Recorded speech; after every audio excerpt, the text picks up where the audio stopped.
This taking the B out of ABD program, as I mentioned, stands for taking the but out of all but dissertation. This way, everybody can become all dissertation. This program is specifically designed to help you. Now let's get into what is an oral defense.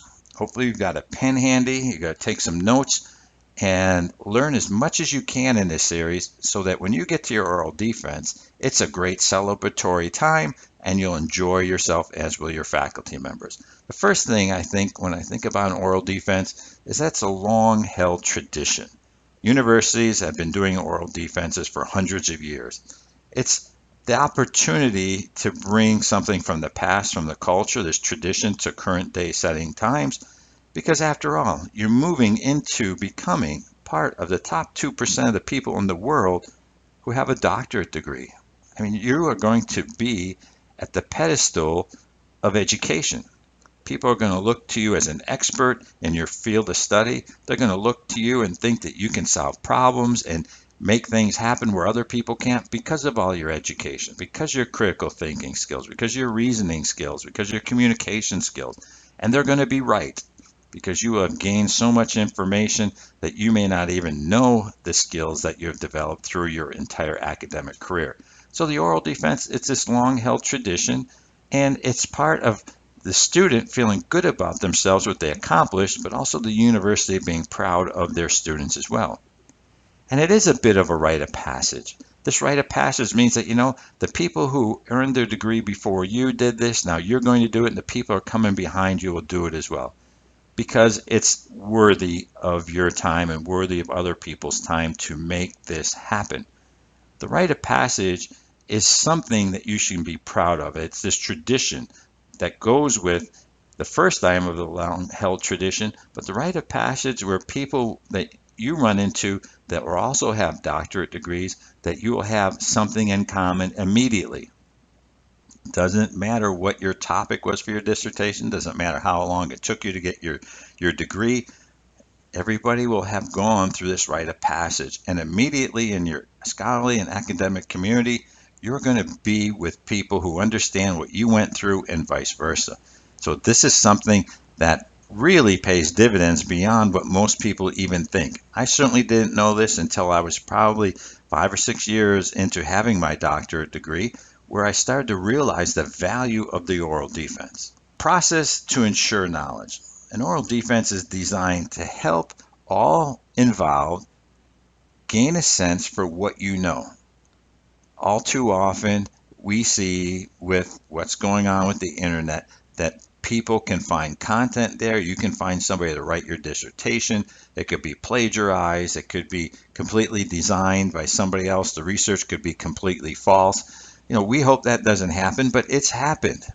And it happens more and more because the technology allows it to, if people are not vigilant to ensure that plagiarism is not occurring. But the process to ensure knowledge in this oral defense is as such where you're going to give a presentation of your work, and I'm going to share with you the insights on how to create that presentation. But when you're done with your presentation, then your faculty members, your committee members who are with you will ask you questions to help ensure you know what's in your work. For example, when I did my doctoral dissertation, I hired a statistician to help me understand how to design my statistical analysis, how to run the data, how to present it, how to interpret it. But I had to know what it was all about. There's nothing wrong with hiring people or getting people to help you through barter or some friends who can just help you with anything in your work, but you have to learn it. I didn't have the time to take another statistics class, so I hired a tutor, and the tutor showed me how to create my survey. The tutor showed me how to run the data, how to take the data, how to analyze it and report it, how to test it. But in my oral defense, my tutor wasn't there. It was just me and my committee members. They asked me questions to make sure I knew what was in the work. They knew I hired a tutor, so they asked me specific questions to ensure I knew what was in my work. And that's part of the oral defense, is to help ensure you know what's in your work.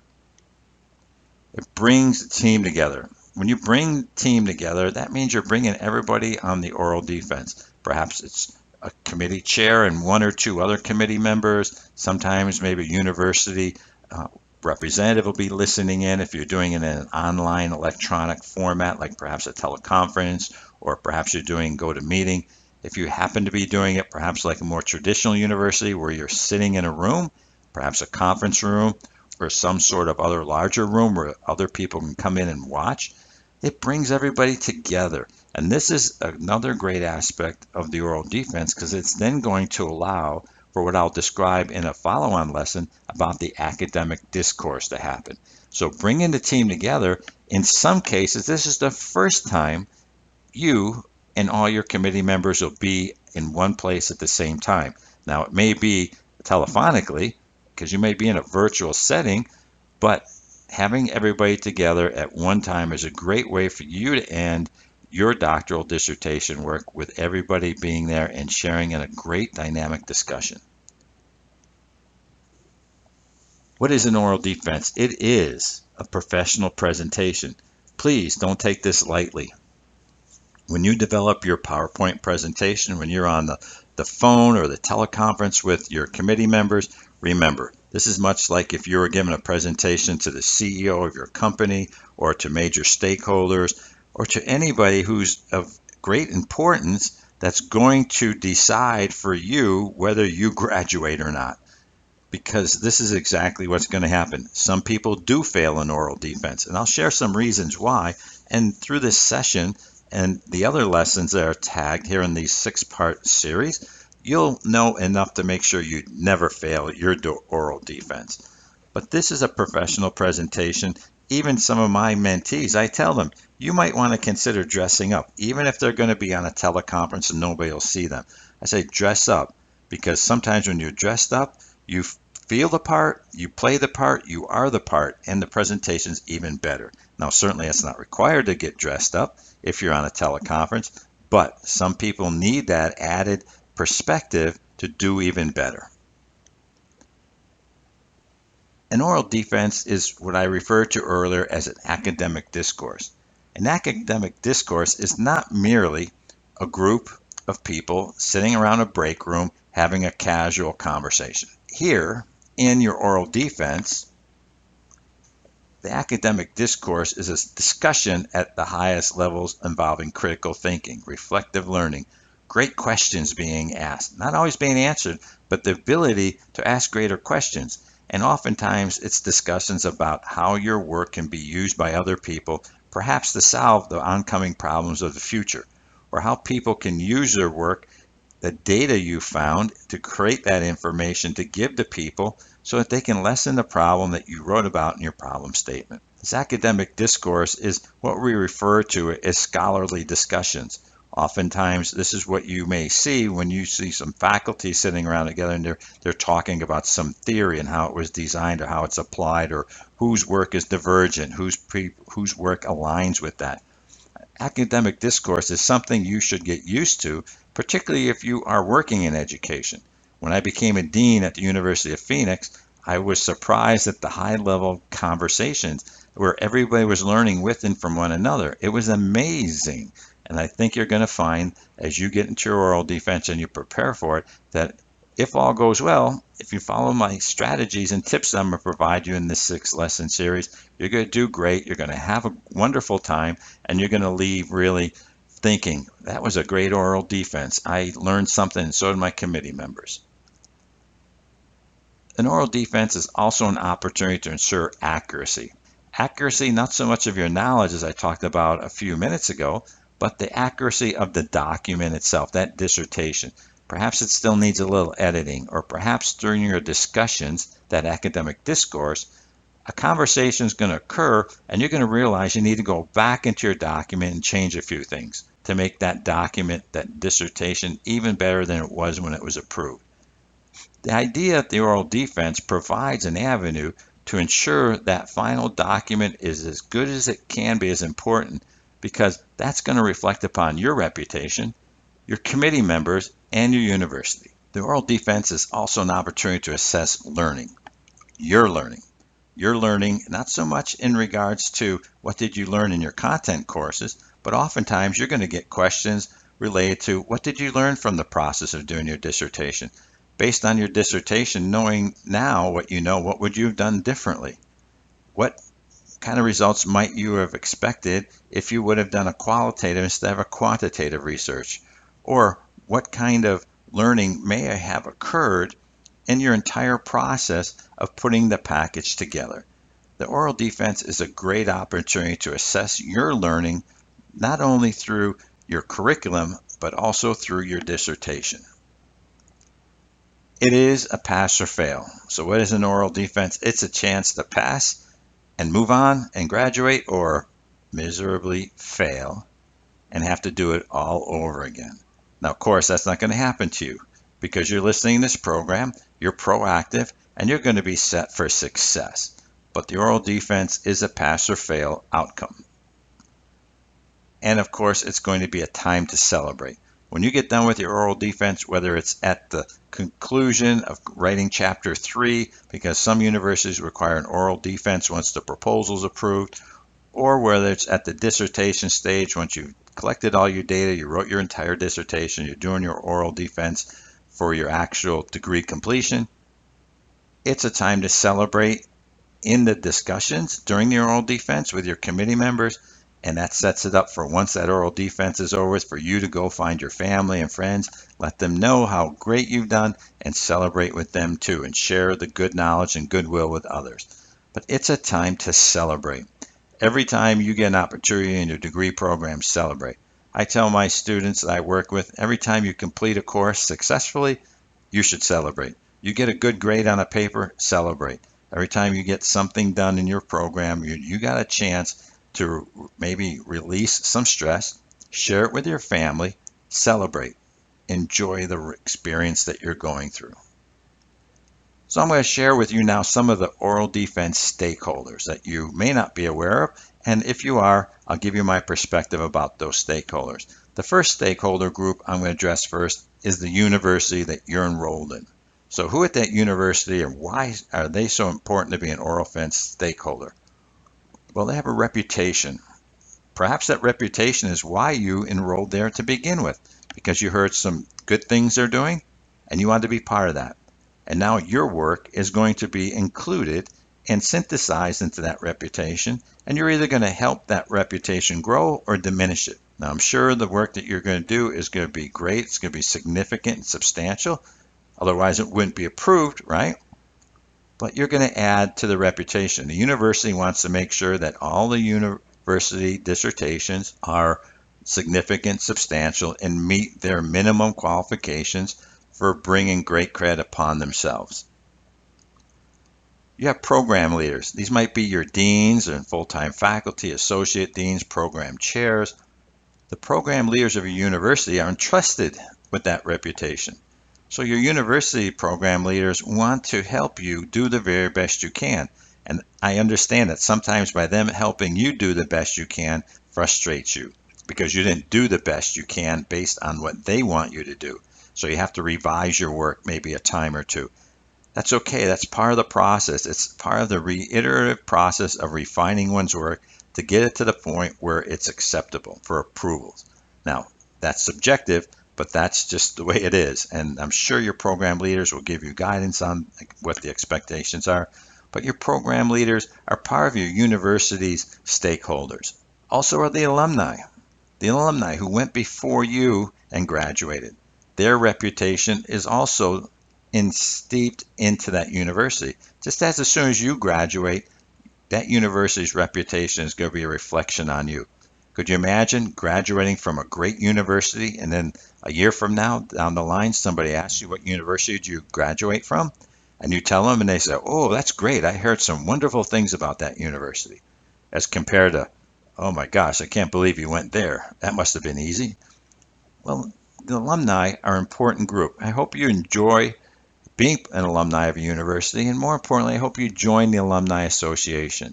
Be part of that academic community. Strengthen that university's reputation so that your reputation is also as good as it possibly can be in years to come. And another stakeholder at the university are future students. Just like you once were, deciding whether you want to enroll there. The better work you do, and the better the reputation of the university, the better students are come in and enroll behind you. and they're going to do great work as well, and they're going to then be reflected as alumni into your reputation. So these are the different stakeholders that are just involved with the university alone. Then there's the dissertation committee. Now, you know on your dissertation committee you have a chair. He or she has been guiding you or will guide you through your program, and they have a responsibility. Dissertation chair has the main responsibility to help you develop your work to the point where it's probably about 95% complete and completely accurate. Then the committee members will come in and they'll help you as well. They're stakeholders, and they're stakeholders because their reputation is in your work. As a dissertation chair, when I approve it, I have to also sign off on it. I mean, literally, I have to sign a form that says that my mentee has achieved a certain level of quality in their work. In many dissertations, if you open them up, you'll see the hand signatures of the committee members. Now, that's not as common as it used to be, but there are still some universities that require that. And if you open up a dissertation and you see my signature in there next to my name, you'll know that there's some level of my reputation involved in that work as well. If the dissertation's not any good, that will reflect poorly on me and the committee members. Subsequently, if it's a great dissertation, that can't help but make me look good too, right? And that's important. We all want to make sure that your work is significant, substantial, and it's going to bring great credit upon everybody. There's also what I call these informal cheerleaders. These are people who, they may not be officially on your committee, but they may be people who helped you. Maybe an editor, maybe a cheerleader friend, maybe a faculty member that you work with, or a professional who's been giving you some coaching or some guidance along the way. Maybe it's just your family. And when I say just your family, I don't mean that in a diminished capacity, but it could be that's just your family who have been the cheerleaders behind you since you started. And they're an important part of your committee. While not officially, they are a stakeholder in your success. So keep in mind there's many different stakeholders, even just in your committee, whether they be formally assigned to you or unofficially there, but part of the background people who have been guiding you, inspiring you, and helping you along the way. Well, you are a student. It's your dissertation. You should probably be a stakeholder too, don't you think? So what's in it for you? Well, you get a chance to share your subject matter expertise knowledge with others during your oral defense, not only of the content of your dissertation, the process you did your dissertation, how you came up with your findings, but also keep in mind, when you did your dissertation, through that whole process, you became more of an expert than you were when you started.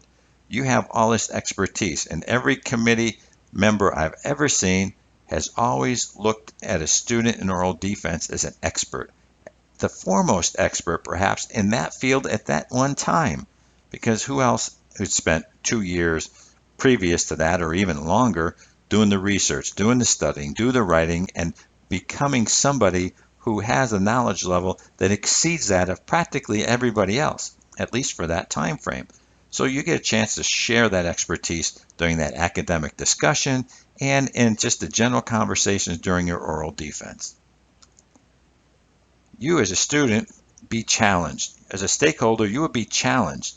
You'll be challenged to be able to reflect that you have higher order levels of critical thinking, that you can self-assess your work and then maybe show how it could be done better or what the strengths or opportunities for improvement are within that piece of work.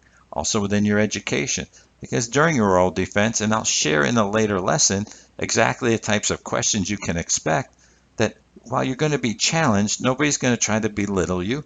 Nobody's going to try and put you on the spot, but you're going to be challenged to share what's in your information to help improve that knowledge, that accuracy of you about your work, but also challenge your thought, challenge your beliefs, your philosophies to say, is there something different? Is there a different perspective that you haven't considered yet? And if you did, what would that fundamentally mean for you? So as a student, as a stakeholder, you get to share your knowledge and you get to be challenged at the highest levels. But you'll be prepared for it because after all, you're going to be a doctoral prepared person soon. For the student, also gives you a chance to be recognized formally with your committee. Your committee members have been with you through the whole process, maybe your chair for 2 or more years, and your committee members, maybe not quite as much or quite as long, but it's a chance for your faculty members to really look at you and say, job well done. You really created a document that's important, that's going to help other people. It's significant, it's substantial. And that opportunity for you to be recognized for your hard work is going to make you feel good. And while we all don't need to have that sort of, pat on the back all the time to feel good about ourselves, believe me, by the time you get done with your dissertation, you're going to want to know that those you worked with are proud of you and your work. And it's worthy of being recognized. You can be humble and still be recognized and accept that the correct way. But people will want to share your glory with you. And they want to tell you how proud they are and how well you worked with them, and thank you for doing all the things you did to make it easy on your faculty members along the way. Then there's this academic community I've already talking about. Now, who's this academic community? Really, can you see them? Maybe not. Maybe the academic community is more of a metaphor, or maybe it's more of a cloud type of group. And an academic community is a group that includes your peers.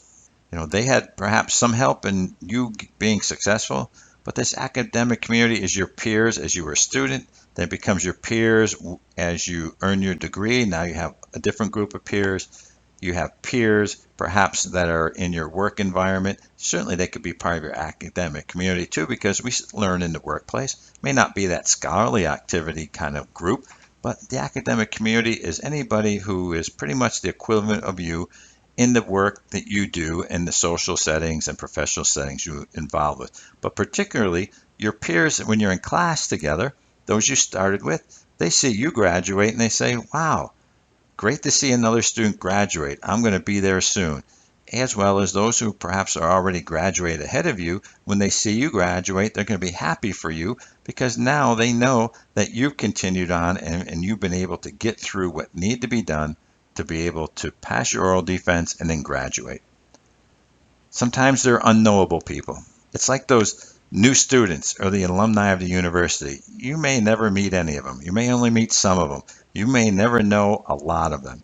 But that's okay. You don't have to know them all to know that everybody is impacted somehow, some way as a stakeholder of an oral defense. If you fail an oral defense and you never graduate, that's not going to be looking very favorable for the university, your peers, or anybody else, and certainly not you. Most people, if they fail an oral defense, they find out why, they know why, they do it again, and they pass. But we want to make sure that you pass it on the first time. But just keep in mind, this whole academic community can be anybody and everybody. Every time I go to a professional conference, particularly an academic-related conference, everybody there is part of the academic community. And I don't even know most of them, but that's okay to have unknowable stakeholders. So those are some tips and strategies to get you started with just this first lesson, to give you some background information. As I go through the next 5 lessons, I'm going to go very deep into many different areas. And as I conclude this lesson strategy, my one Dr. Rich oral defense frustration for this lesson is students who ramble on. You know those people, don't you? They just go on and on and on. You wish they would just stop already. Well, sometimes in oral defense, we get students that do this. And oftentimes, it's not that they mean to ramble on, but they're a little nervous. And the more nervous you are, the more likely you are to ramble on. So what I'm going to do is the next few lessons is help you better understand what the expectations are, how oral defense is conducted, the kind of questions you're going to be asked, how they want you to answer them, and you'll do fine. But as I tell many of my mentees before the oral defense, I said they need to be able to police themselves so they know when they're rambling on. The problem is, even in the real world settings, where you're in the professional settings, perhaps where you work, maybe you see somebody who rambles on, and nobody ever tells them. And therefore, their career is not as good as it might be otherwise. And so therefore, it's good that we know if we ramble on, but I certainly get frustrated when it happens to one of my mentees, particularly after I told them not to. Now, my quote of the week for this lesson strategy, if you will, is in regards to pass your dissertation oral defense is, it's not a casual, boring presentation. It should be a dynamic, enjoyable academic discourse. I'll show you in another lesson basically how to create your PowerPoint, to guide you so that when you're presenting your information, you'll do it in a professional way and it'll be exciting. You'll have a great academic discourse when it's over with. You'll have some great questions. You'll ask some great questions, and it will be the time of your life, the way to end your doctoral studies. I'm Dr. Rich Schuttler.